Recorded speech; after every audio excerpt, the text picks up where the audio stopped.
Hello, everyone, and welcome to the 50th episode of the Computer Business Marketing Show. Our show today is brought to you by TechSite Builder. TechSite Builder is a hosted website builder that allows you to quickly and easily get a clean, professional, and effective website up and running for your IT services business. Save time and frustration with TechSite Builder. Learn more at techsitebuilder.com. It's also brought to you by Tech Blog Builder.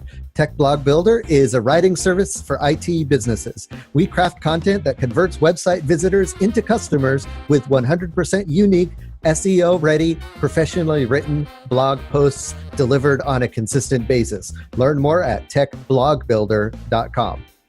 All right, guys, today is the special 50th anniversary episode of the Computer Business Marketing Show. So today I thought it would be a treat to bring on some past guests. Some of my favorites, some of the guests that have been on the show the most, and we're going to talk about how our businesses are doing. We're going to talk marketing, what's working for you, what's not. Everyone shares some very actionable tips, some gold nuggets that you can take and implement in your business right away. I'm not going to give away who they are. You're going to have to stick around to find out. All that and so much more coming up right now.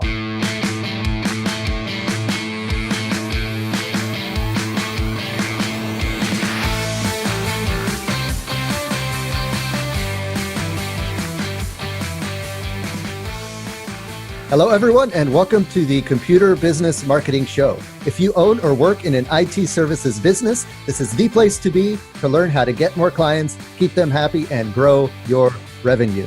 You can watch, download, and or subscribe to all show episodes at computerbusinessmarketing.com. You can also catch our live stream on Facebook every Thursday at 7 p.m. Eastern. Just be sure to like the TechSite Builder Facebook page, click the following tab, and then select See First, so that every time we go live with a new video, it'll jump to the top of your newsfeed and you can check it out. Well, I'm here on a special occasion. This episode marks the 50th show of the Computer Business Marketing Show. And as you guys, some of you guys know, the Computer Business Marketing Show I've been doing it for a little over a year now. Before that, I did the Computer Business Podcast, and that was no video, that was just audio. And I did that for a few years. That was kind of on and off. And so, about a year ago, I decided to take a break and then rebrand and release this new Computer Business Marketing Show, have a tighter focus, talk about nothing but marketing, bring in marketing experts. And so far, so good. It's been a lot of fun doing it. Had a lot of great guests. We love going live to Facebook every week because I love the interaction with you guys, and you guys jump in there, ask questions and all of that stuff. And we have like a cast of usual characters that shows up. So that's a lot of fun.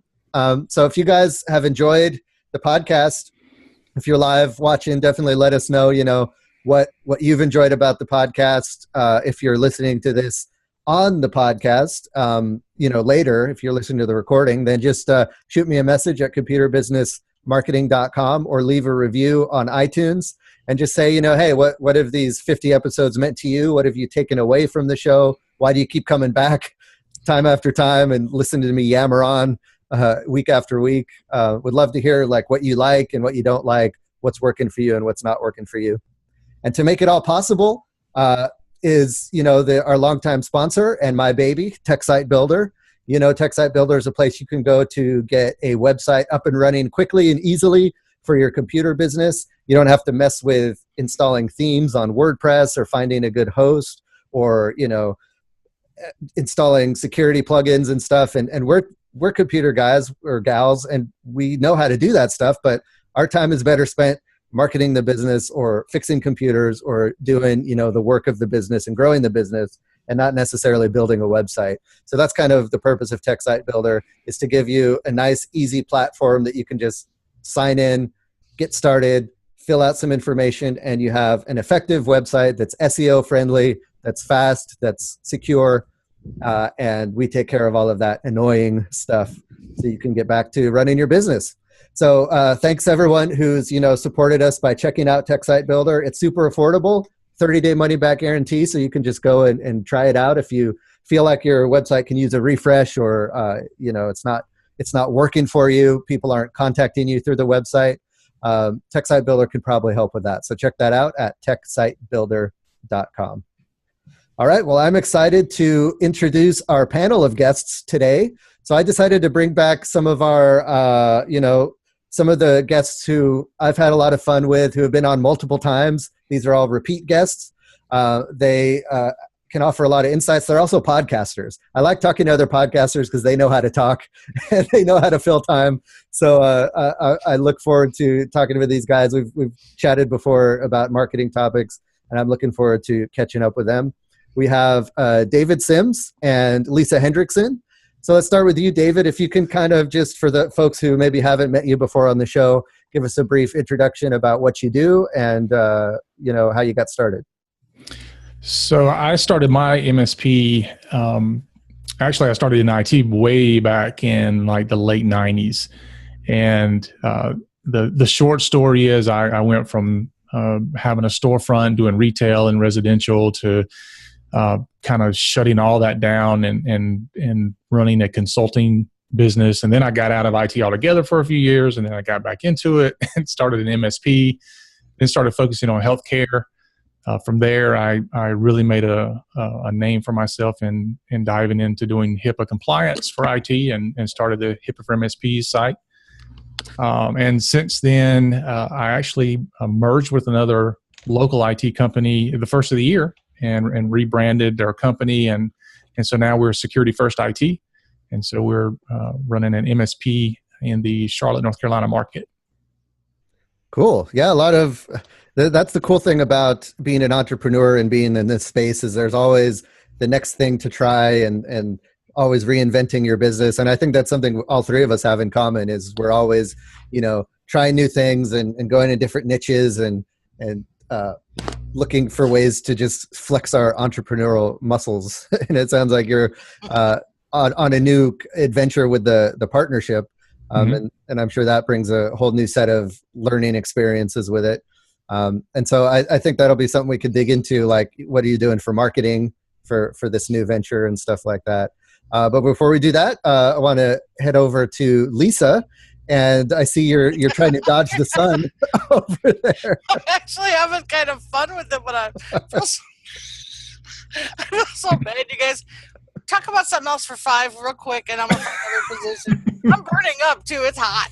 Okay, so I'll be right back. No problem. So while Lisa tries to resituate herself, so for those who don't know, Lisa has moved. She used to live in Las Vegas, and now she's relocated to Florida, I believe, and so she's getting used to the angle of the angle of the sun over there. If you guys aren't watching the video, she's sitting outside, and the sun's going down, so the angle is changing on her. So while she gets resituated, so why don't we dig into it then, Dave? With this new venture, talk a little bit about, how you're approaching kind of getting the word out about that. And what are some of the things that have been kind of working or that you're trying for this marketing wise? So we kind of had several things going on at one time, which, one is getting the word out about the name change and, how to engage us, because everything changed. Our domain name changed, our website changed, the name of the company changed, how they got invoices changed. So we literally had to go in and re-onboard every client. And we're still in the process of that, of doing the whole onboarding process all over again. So that's been a challenge and fun, because we're able to kind of rebuild everything from scratch. We're seeing where some of our holes are in our game, and we're able to patch those and create, policies and procedures around what we're doing differently than we were before. So that's been fun.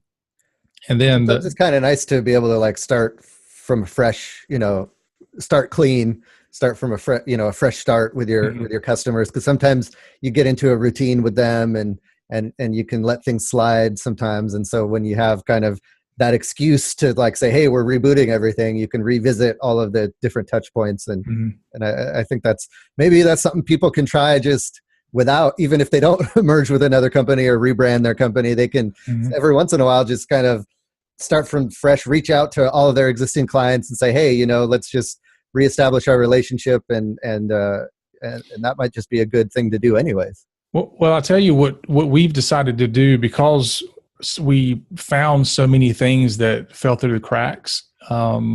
By doing this, we've decided to now we're going to start doing an onboarding with our clients every single year. Nice.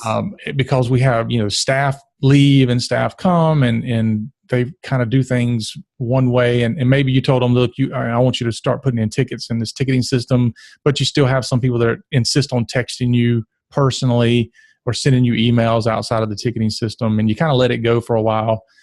Or you have a new office manager comes in and they don't know how to really communicate with you. So, and plus we found things we didn't know was on the networks. Even though we do scans and all this kind of stuff, we found people that were doing things that we didn't know they were doing. We found people that were trying to get around security measures. We found, a couple of computers that they were in our system, but we never invoiced for them. So we never changed our invoicing. So there's just a lot of stuff we found by doing that. So we decided we're just going to go through and do a complete onboarding process every year. Right. That makes sense. So how do you spin that to your customers to make it, seem like it's going to be valuable to them? Well, I think customers enjoy just the touch point of coming in and having a concierge service. And so not only are we coming in and kind of physically looking at everything, because you don't know a lot of times if somebody's plugged in a USB drive that they shouldn't have, or something's happening. I mean, we found a server that had a drive poking out of it. Like somebody had ejected the drive out of the server, and we didn't know anything about it. Okay. And it makes you look kind of bad if the client knew what they were looking at. But fortunately, they don't. But you give them an opportunity to say, look, we're going to come in and we're going to kind of do a whole discovery process all over again. We're going to look at everything, make sure everything's up to speed and up to our standards. Make sure there's nothing that we can see a lot of stuff remotely, but with tools, but we can't see physically a lot of times. And you can get very used to a lot of these alerts that are coming in, and you can miss stuff just because there are just so many coming through your RMN platform. Yeah. So I think it'll be valuable all the way around, and then we can tie that to an annual business review. We already do. Typically quarterly reviews, but we kind of got away from calling them quarterly business reviews. Now we just call them technology business reviews. Just so if it's not quarterly, we don't feel like we've failed. If it happens, 4 or 5 months in, we don't feel like that, we've failed the client and they're wondering what happened. So we just kind of got away from calling them quarterly business reviews. That's a good idea. Don't build the time frame into the title of the service. Yeah. Because that can bite you. Well, not only that, but a lot of times it wasn't our fault. It was the client didn't have time. And then next thing you know, it was instead of being 3 months in, it was 5 months in. Well, what do you can't have a one on month 5 and then another one on month 6. Right. So it throws your whole process off of timing. So we just went with technology business reviews. So what was the thought behind the name of the business?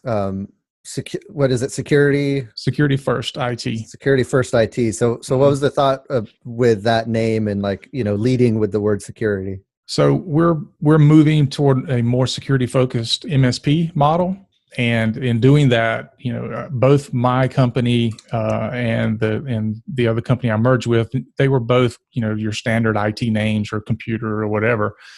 And we wanted to have something that really spoke to the fact that we were security focused. And as much as cliche as it is in the name, we wanted to tell people we put security first. Security is not an afterthought. It's actually baked into how we do things. And so that's kind of the how it all panned out. I like that. I mean, a lot of people try to be too clever with their business name and, call it Blue Ocean or Purple Rainbow or something. and you if someone sees that name, they don't know what you do and they don't know the services you provide. And I like that right there in the name, what it is. It's security, it's IT services, it's, and that's, there's no guesswork. Mm-hmm. Cool. Let's see, Lisa, it looks like you are back. I hope so. Yeah, you're inside. That's good. Sun's not chasing you around. The sun was fighting me pretty bad. So yeah, cool. So now that you're settled, why don't you introduce yourself to our listeners who don't know you? Let us know, just a brief history of what you've been up to and what you're doing these days. Sure. Well, my core business is Microsoft Outlook expert work. Most people find me on the internet when they're looking for Outlook problems to be fixed. I kind of handle everything in terms of Outlook, iCloud, G Suite, Gmail, Apple products, Mac.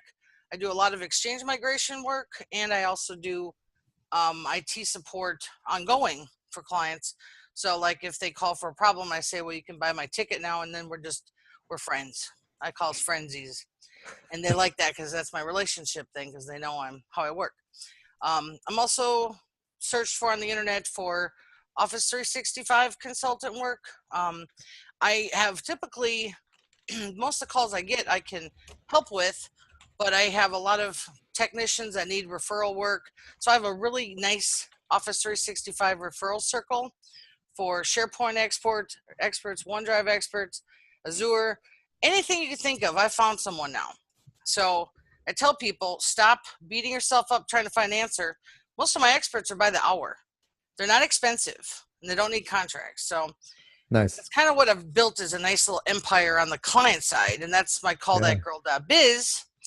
And then my side hustle, which is the fun stuff, is my callthatgirl.com site. I actually outgrew my .biz site.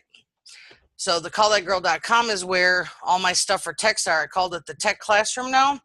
So there's a lot of learning stuff, educational, videos, ebooks, blogs, and right now I just launched my Office 365 course, which is free for technicians to sign up. And basically they're recorded videos like what we're doing here, except I've got technicians for each level of Office 365 products and services, sales. And we're going to be doing these probably through the end of 2018. Wow. So there'll be a link somewhere you guys can sign up, and it's free, and you can watch them as you want. You can watch a bunch at a time, or every Sunday I release them. And those I have a sponsor for, which makes them free. So you're going to see sponsor stuff, and it's all over. That's marketing. Yep. I talked to Matthew about this a while ago. I know he's going to remember too the day I said I'm never going to do training again. But then You just got to find how to make it work, for your audience and for you. And then I realized, here's what's going to work is if someone else pays me to do it. Right. And I've had really good success. We launched on April 8th. And so far we've had tons of signups every day.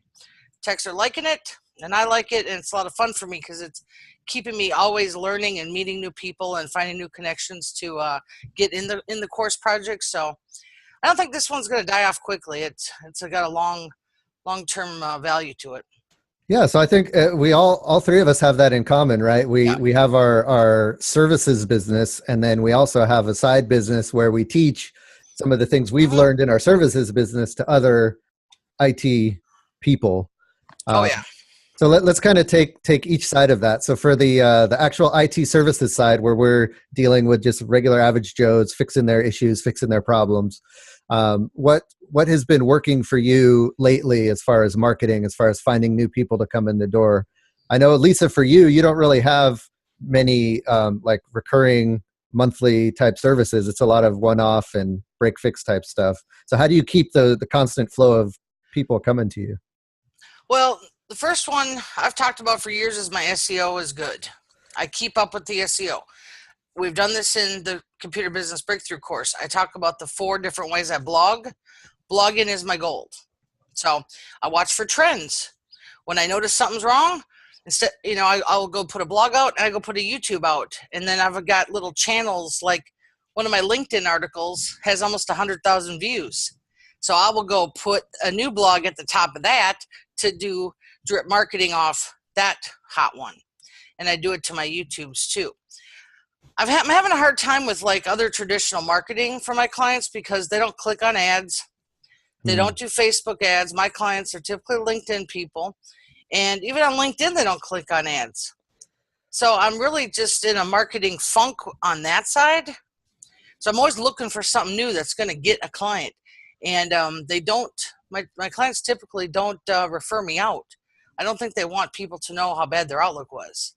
Because that's like in the house then, they're in my house. So I have learned that testimonials are really good for me because I get a lot of views on my website from the blogging I do. And then people see me. So the blogging is my core, and I try to just stick with what works. Right. And I think for your type of service, the SEO really is key, because when someone has an Outlook issue, what do? They jump into Google and they type out the error message they received or how to fix blah, blah, blah. And, you've got those blog posts that are out there. You're the first usually to publish something about certain issues. And then you jump to the top of the search results, and that's how they find you. And that seems to work really well for you. Yeah, the how-tos are good. I also try to do some story writing articles, but that have the SEO in them. But it's kind of my magic right there, and I just keep doing it. But I'll give you guys a tip, though, that Google has, I haven't seen on any forums or anything where people said the algorithm changed, but I know it did. And it changed a lot in the last few months. Yeah, you noticed it on your stuff? Oh, yeah. Yeah. Oh, yeah. But not so much my stuff that's out there, new stuff. Ah. They flipped a switch or something somewhere that I started to notice that my blogs weren't hitting good when they should have been. Because I know my stuff. I know what'll hit. And then 5 days later it hit. And I'm like, no, it's supposed to be sooner. But then I started trying to figure it out, because that's what I do, is the analytics part, and I'm just warning folks, it's changing. So you got to do a lot more than just that, if that's what you're doing.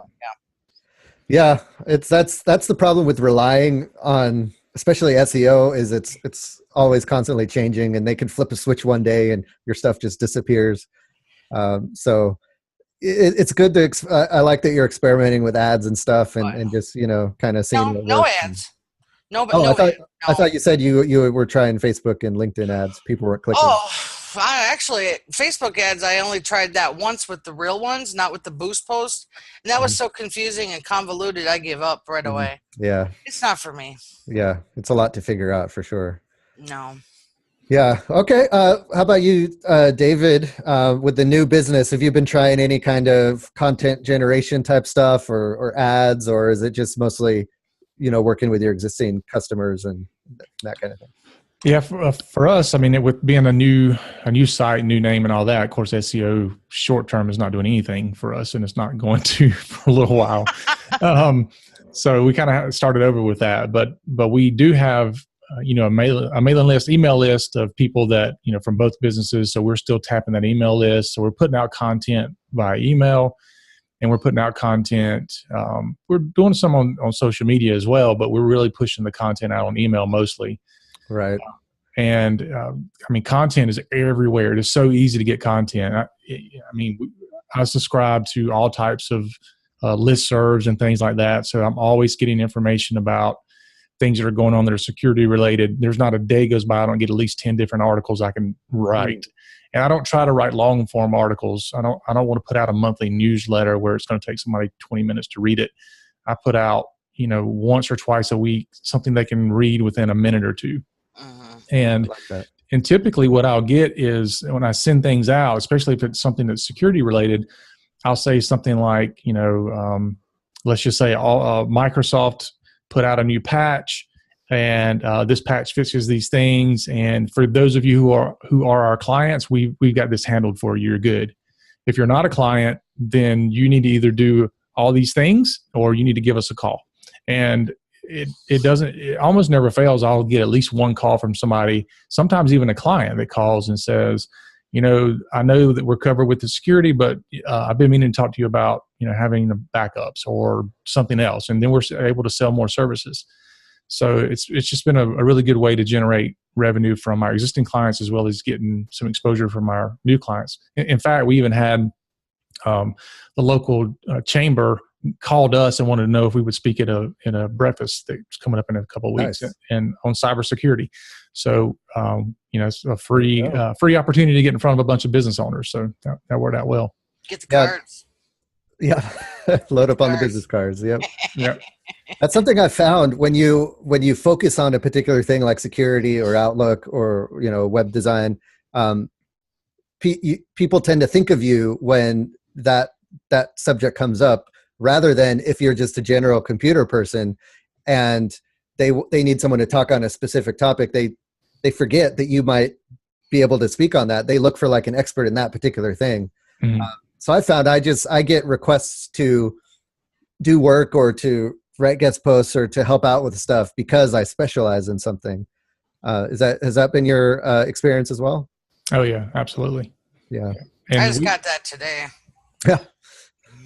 we had an incident here. I don't know if you guys heard about it, but Mecklenburg County, which is where Charlotte is, they had a ransomware attack a couple months ago, and they didn't pay the ransom, but the entire county was shut down for a couple of weeks while they tried to get through all this. And so everybody in this area is really kind of trying to figure out, what do I need to do to protect myself? I don't want to be on the news like Mecklenburg County was and have to deal with the fallout of how many, hundreds of thousands, if not millions of dollars they lost or had to reallocate to other things. And the good thing about it is it gives me an opportunity to talk to clients, especially those who kind of push back against some security things that we've discussed. And I have the conversation around, nobody can ever afford to do security until something's happened. And all of a sudden now you can afford to clean up the mess, which is 10 times more expensive than doing it. So it just doesn't make any sense to not be proactive. It's a whole lot cheaper. But here's the thing, David, is I was telling a client who got hacked the other day. Mm-hmm. I said, you're on my newsletter list. Why didn't you buy my PowerPoint? And you know what she said? I sell it to everybody for $10. Mm-hmm. Everything you need to know. I made a real simple thing, nothing, big dealy thing. And you know what she said is, I know I should have. And I said, well, don't worry about it. I make more money when you get hacked. Right. And that's my new thing now. Yeah. If they say I don't want it, I go, don't worry. I make more money when you get hacked. And that's my close. Mm-hmm. Now, if you say it like that, this is where I was going to tell you earlier is, I'm sorry, but everybody needs to use scare tactics now in marketing. Now, don't say here's, you got to use like scary stuff like how much is your data worth? And, scary stuff like what would you do if all your data was gone tomorrow? Right. Not scaring them to pieces, but just be like more, these are what's happening. Mm-hmm. These are stories, because that catches people's eyes. And that's what I've been doing in mine. And my newsletter hits are getting better, but I want more people to call to get the security set up, and they don't. Yeah. It's tough. It's like you said, it's one of those things people don't think about it, or they don't think it'll happen to them, or, they don't think it's worth the money or whatever. I do agree that sometimes, it's scare tactics or this like this disaster could happen to you kind of thing gets their attention. And as long as it's true, which it is, it could happen to you, and it would be really bad if it did. Then I think that's a fine approach. Mm-hmm. Yeah, I mean, you don't have to say mean stuff or put ladies crying in pictures like I did once. Right. Where'd all my data go with the tear? But that's funny stuff, but it's true. I tried to put those out on my newsletters, but not social media. Because the newsletters, people actually read them a little longer. Social media is like 10 seconds. People are gone already. Right. And then you open it up to like comments from the peanut gallery when you throw it out on social media. Yeah. Well, you kind of hit it on the head though, Matthew, with I've told clients before that, I hope they're getting treatment for that it won't happen to me syndrome that they have. Yes. Yep. It won't happen to me. And it's true for like everything in life too. It's not just computers, but yeah. So for me, what's been working for my services side, one thing that really worked well was I did this video series where I would do a quick, like 5-minute video about a topic about, websites, just things on how to make your website better, things you might not know, typically issues people run into when they try to add their own content to a website and the image they uploaded doesn't look right or they can't align something properly, or, simple stuff like that, stuff that, most of us know who build websites, but who my target clients are people who like try to put together a website, but are frustrated and can't do it well.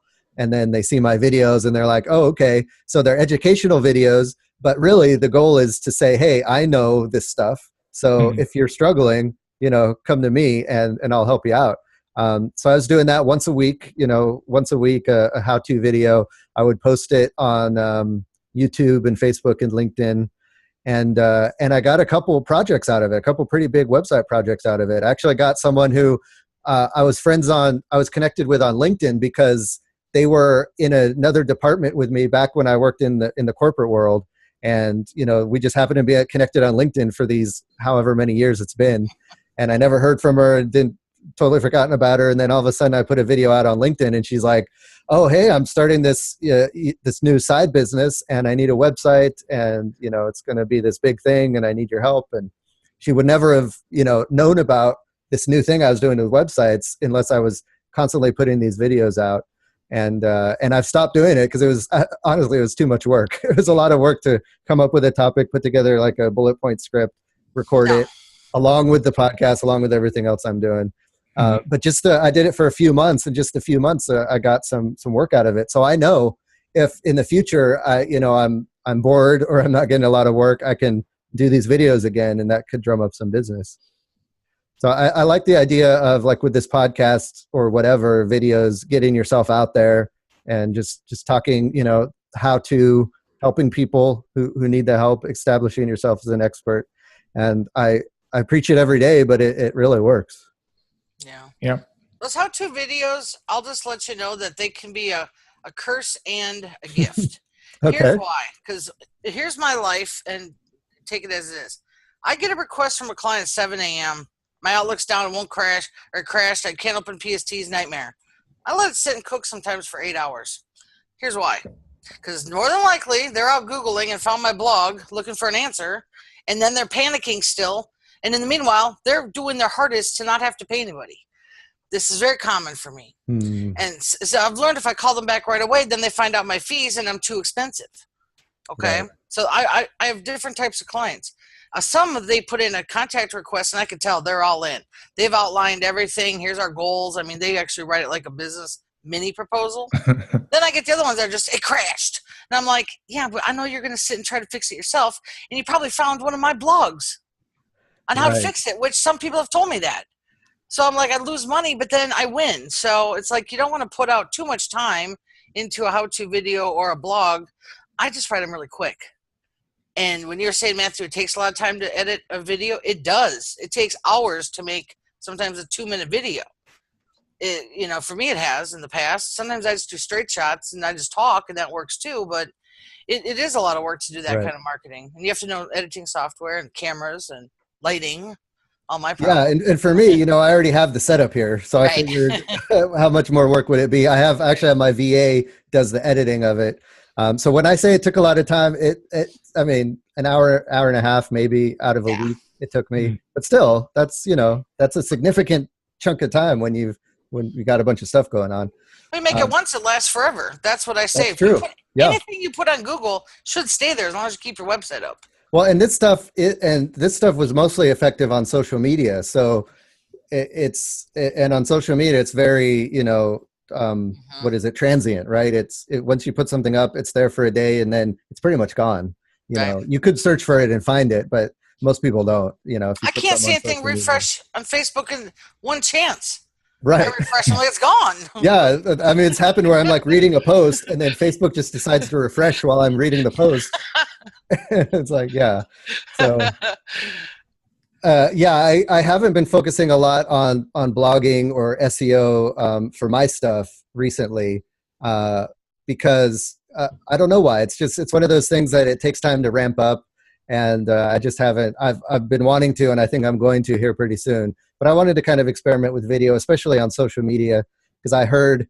Actually, the thing that spurred me to do this on LinkedIn was I heard that recently LinkedIn had allowed you to put on live videos and videos directly onto the LinkedIn wall or whatever you call it, and those were performing really well for people. Those are showing at the top of the algorithm on LinkedIn. So a lot of those guys are try it out. Influencers. They're the people that tell a lot of. Here's what I've noticed is they're telling a lot of like great stories about not themselves, but just they're trying to be the inspirational people. And then I'm just getting really frustrated with that. I would rather see a real person talking about their business, telling a real story, than to go, "You can do it. Keep it up. You're so great. Yeah. Like, I know Gary V. Yeah. Yeah. Yep. And there, and what really frustrates me about that is I know some people who really follow those guys, but they haven't started a business, or they don't do anything. They That just is their watch the business. videos. They're like, yeah, this is cool. And they never do anything. I'm gonna inspire everybody. Yeah. Yeah, I've seen those people too. And actually, what's funny is I don't see them from people in my contacts. I see them from my contacts liking them. And I'm like, you know what? I'm unfollowing you right now, because if you like that, that's silly. But that's what I'm seeing out there too, is those live videos, which is cool. But I'd like to see one that's a how to do something. Yeah, and that's what I was doing on LinkedIn, and it worked really well. Right. Because there's not a lot of that on LinkedIn right now. No. There's not a lot of like meaty how to, type of stuff. It is all that motivational stuff that you're talking about. And yeah, so I think it was kind of refreshing for the folks who saw what I was doing. And it worked. But then of course, a year from now, it's going to be saturated with that. And then you got to find the next thing. David, So are you on LinkedIn? Oh, sorry. Yeah, I'm on LinkedIn. Good question. Yeah. Have you tried to do any like lead generation or anything on there? I haven't done anything on LinkedIn. No, I haven't done anything on LinkedIn. That's where you should be. That's your clients. Yeah. We my biggest thing is that right now, of course, it could change in 6 months from now, but right now we're inundated with what we're trying to do with the merger and the onboarding the clients, and as soon as we merged, we actually picked up a super large client at the same time. So we are underwater in things to do. So we're actually not proactively trying to pick up clients right now, which just sounds crazy, but we would do a bad job right now trying to onboard another client because we just got so much work to do. But kind of going back around to the videos, we use videos a lot. Like if you email me and ask me a question, there's a good chance I'm going to respond in a video. And we've gotten some rave reviews from clients as well as people that are just asking general questions about our company or whatever. I had a guy the other day sent me just a question, and it was a question around compliance. And so I decided to answer it in a video. 2 reasons. Number one, I didn't have time to type out the email, and I didn't feel like doing it. So it's just, I'm not going to edit the video. I'm just going to shoot the video and send it. And by the time it was done, I ended up being like a 12-minute video. And I was like, oh my gosh, I started to do it again because I was like, this guy's never going to watch a 12-minute video. Maybe he will on YouTube. And so I sent it to him. I just sent it to him. And sure enough, I looked at the analytics, and he watched it from start to finish the first time and sent me an email back and told me, he said, this was the most unique and comprehensive response to an email I've ever received. And I was like, dog. You just hit record. Yeah. I know. And so he was super impressed, and that's why we do it. And if I have to walk a client through something, like if they send me an email about how to do something, I'll usually do a little video showing them how to do it, and I'll send them that video, but I'm going to hold on to that video, and I can use that video in email marketing or on social media, or if another client has a similar question, or in our knowledge base. I can put it everywhere. You know what I'm going to do? Yeah. Here's what I'm going to do with your tip. I get those questions all day, every day. So I'm going to take this as a takeaway from this podcast, is I'm going to say, hey, Susie Q, who sent in that email request, instead of me emailing you a really long, detailed paragraph reply, which you'd prefer, I'm going to make a video on YouTube. So I'm saying her name in it, but not her full name. And then I'll put it up on YouTube, because I get those all the time. And I think that's a great way to know that you're paying attention to them. You're going to give them answers, but never too many. Never all the answers, but enough to, I don't know. I like giving people answers on YouTube, but then it's not enough so they can still call me. Yeah. Right. And you even said, like, you have people contacting you, just want free advice or a quick thing. So give them the free advice in a video, and that way you have something there to every other person who comes with that question. And then it could work for SEO, and then, it's a done deal. That's my new thing. Yeah. I love that idea. That's my takeaway, David. That was great. I needed that. We're teaching each other. Well, I love these kind of news. I think I've been thinking about it, but I guess it took they have a question, which I I can make a question go into a very confusing answer and bring in the dollars. Well, people they're always talking about, I need to think about content to write, or I don't know what people want to read or whatever. And then they go check their inbox and they're getting all these questions and they're just answering them and hitting send. And I'm like, dude, that's your content. That's what people want. Nice. Brilliant. Awesome. To our listeners, brilliant idea. Yeah. Worth the price of admission right there is that takeaway.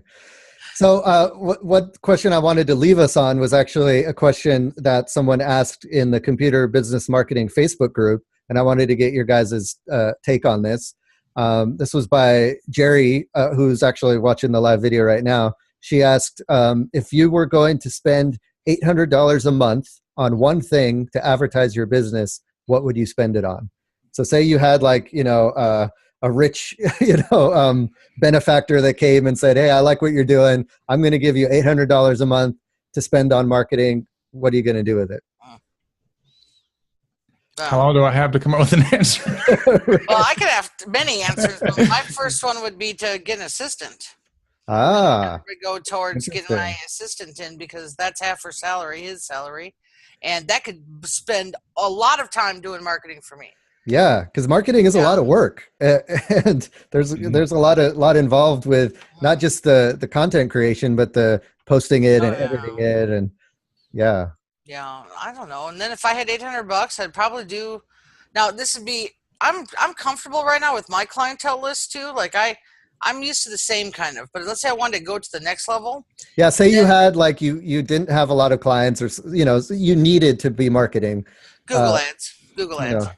Yeah, I don't know. I've never done this, but I think might try to start doing some events. I think you could do some very small events for that price range, even if it's just lunch and learns, where you're inviting a dozen people to your office and providing lunch and picking a topic to speak on for 30 minutes. Right. And how would you where would you find the people to come to that? We, in our area, like for instance, one of the verticals we focus on is healthcare. So there are healthcare organizations that, all these people are in a group, and anyway, all of them publish directories. And so every year we get directories of all these CPAs in the area, all these lawyers in the area, all these healthcare people in the area.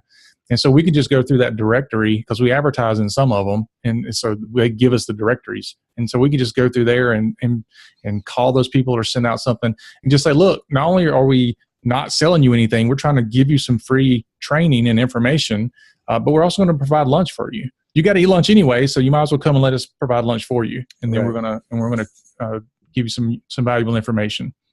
And sometimes the best way to sell is to not sell. Yep.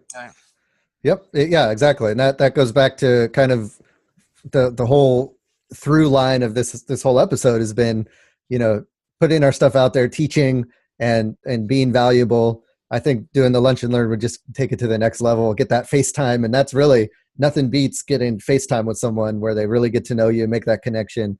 And then, they're way more likely to, use you or refer someone to you once they've met you in person. Well, with any other marketing, I'll say any other marketing, but when you're doing email marketing, you're in a crowded inbox. When you're doing videos, wherever, no matter where they're at, there's dumped a bunch of other information around it that they can click off of or whatever. But when you have a captive audience, whether it's a meeting or a lunch and learn or something like that, people typically are not going to get up and walk out. So you have them there, right. and they're obligated because you've provided something first. You gave them lunch. And so they feel obligated to stay there and listen to whatever you have to say. It's because you've provided something of value first. And so they're going to use the law of reciprocity and stay there and listen. And then a lot of times, I don't think I've ever had a time that I've spoke to a group that at least one person that come up afterwards and say, I need to talk to you about X, Y, and Z. And it turned into either a project or a client or something. So if I have to spend $800 to get some people in a room and I get one client, then it's well worth it. Yep. Well, then you can give out your cards, ongoing, get their cards. I like that idea. See, I always think national because that's all my marketing is. I don't do anything in a town. So if you're in a town, like the town I just moved to now, I could probably really do some good marketing here. But I'm like, I'd rather do it on a national scale because that's more for me.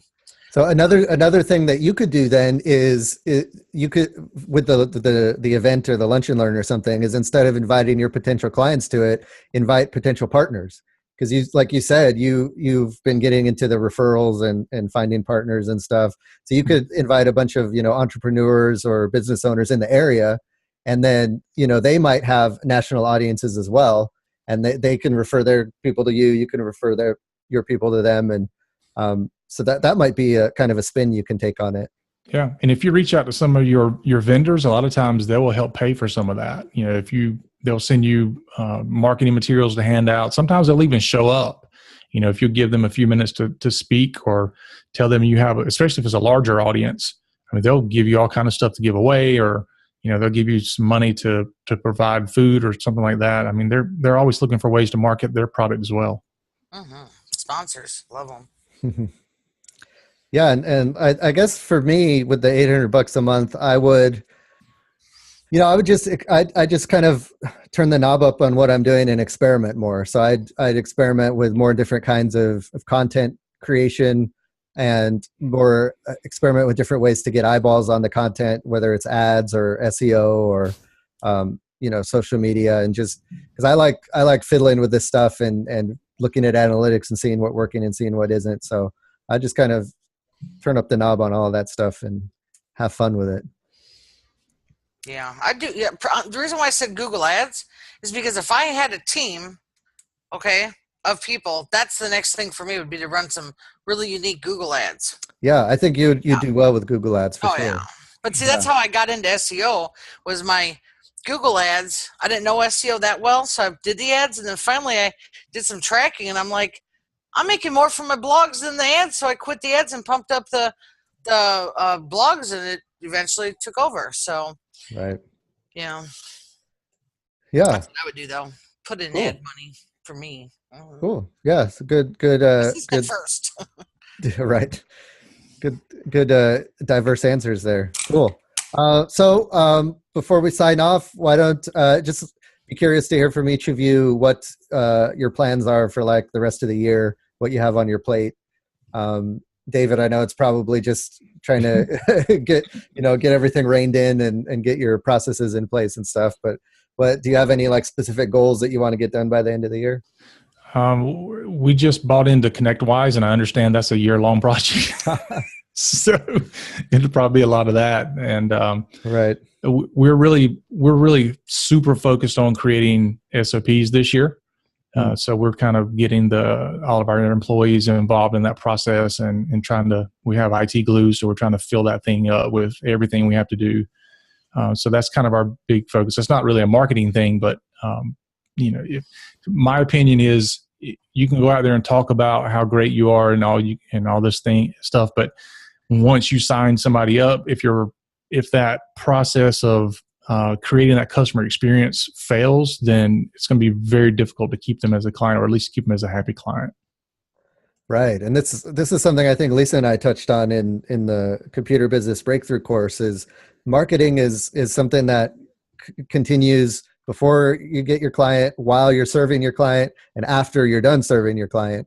It's a continuous thing, and providing the good value, and continuing to being able to translate the value you're providing to your customers to them will help them refer people to you, and will help them stick with you. Mm-hmm. So yeah, I think it's super important to just work on the business. Well, you just started a new company. You got a whole new game going on. Yeah. Oh yeah. Yeah, and we're really focused too on creating a very comprehensive onboarding process that not just onboards the client from kind of the technical prospect or aspect of it, because we know how that goes. You go in, you put your agents on or whatever, and you get information. But we're also doing a whole entire onboarding series for how to put in tickets, or how to what do our SLAs mean, and who to call for what, and all that is done through emails as well as video. We have a whole entire campaign we're building out so that we're onboarding the client both from the technology aspect as well as from the how to do business with us aspect. That's awesome. That we could do a whole show on that on hearing what you have planned for that. But I love it. That sounds great. How about you, Lisa? What are your plans? Trying to set the. Go ahead. What's that? Well, if you can tell, the sun is back. I'm trying to avoid it. It's stuck in. I can't win. You can't escape. Well, for those that have followed me through the years, everybody knows I like to move. So my first thing is I moved to Pensacola. So that's my new home, and I'm trying to get comfortable here and get used to the new weather versus from Las Vegas. But I plan on getting more involved in community stuff here. It was very challenging in Vegas to be a part of the community when it was really challenging. I'll put it that way. And I tried this, tried that, but I didn't feel homey there. So here it's a smaller town. I can join the chamber and check out the BNI. And actually, I look forward to engaging in community stuff. And outside of that, my courses, the Office 365 courses, I've got a lot of little wheels spinning in there. So my goal is to go to Ignite this year in Orlando. That's the big Microsoft big conference. It's very expensive. I don't know if I can do it, but I'm looking for a sponsor to help fund it. And that's how you do it. But I don't know. We'll see. That's in September. And I don't think I have anything else big going on the rest of the year. Just going to enjoy my new town and work on personal goals. Get set in. Yep, settled in. Hunker down. I'm in the Panhandle, so. Yeah, I mean, it sounds like most of your businesses are going good. You know, you're kind of coasting on what you have going, and that then you can focus on some other things for a little while, which is the point, right? We don't want to be constantly working on our business all the time. You know? Actually, what happened right before the courses launched was I had two other things that I kind of like interestingly got figured out was the expert referral circle. That happened in December, and then get this, in 2018, I was like, I'm done messing around with bad sales. So I found referring partners to help me with my migration work. And my sales are up now, first quarter, 23% from last year. Because I got into it. I was like, we're done missing money. So I upsell. Nice. And I'm in a better place. So right now I'm like, let's just see what happens. I want to live personal life better. And the courses are fine and my business is fine. Cool. So I don't have anything new crazy going on. No, I got two main things. Good. I'm always selling books on my website. Yes. Wink, wink. Callthatgirl.com. Callthatgirl.biz. Yeah. And all of our links will be in the show notes for this episode. Lots of good stuff to check out from all three of us. And for me, I mean, I want to start focusing on the computer business marketing aspect. I actually want to kind of build that up to kind of like how I used to have your friendly neighborhood computer guy, where it can be a resource for computer business owners to come to get free knowledge about marketing, which is something that, you know, there's a lot of information out there. There's a lot of, I see there's a lot of like courses that are available for, you know, computer business owners to purchase to learn about marketing. So I want to kind of get some free stuff out there that can help folks and get started. And build that around this podcast and then around the newsletter, kind of build that up a little bit. So that's going to be my focus for, I think, the summer. Nice. And then, you know, just kind of improving everything. I don't really have any plans to launch anything new. So kind of like you, I just want to improve, like all of us actually on here want to improve what we have and make it better and hopefully serve the people I'm here to serve a little bit better than I have been. So cool. Well, thanks guys for being here for the 50th show. It was a lot of gold nuggets, and it was good to just catch up with you guys. Yeah, it was. Absolutely. Thanks for having me. Yeah, no problem, guys. So that's going to do it for this episode of the Computer Business Marketing Show. Thanks for hanging out with us live if you've been watching live, and thanks for the thank yous for the 50th anniversary. Thanks, Jay and Phil and Jerry and all the usual folks that join in. You know, we love to hear from you guys. If you like what you heard, head on over to computerbusinessmarketing.com. Sign up for the newsletter there. You get every week. You'll get a email with the latest tips and tricks about marketing and how to market your computer business better. And then also, if you liked what you heard in the show, leave a comment in the show notes. There'll be some links to the different things we talked about on this episode. And finally, love to hear from you. If you like the show, leave a review in iTunes or Stitcher. And of course, we just love to see those reviews. Every review does help us get found better in those different platforms. Finally, don't forget to check out our sponsor, TechSite Builder. Thanks for checking out this episode of the Computer Business Marketing Show. On behalf of Lisa and David, my name is Matthew Rodella, saying here's to your success.